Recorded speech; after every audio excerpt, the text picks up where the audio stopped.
Hahnemann's chronic disease.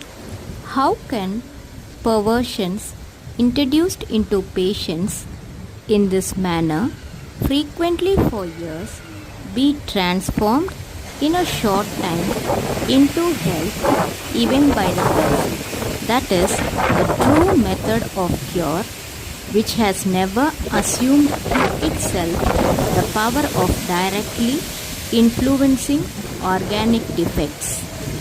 The physician has to meet in such cases no natural, simple psoric disease. He can therefore promise an improvement only after a long period of time, but never a full restoration, even if the vital powers are not altogether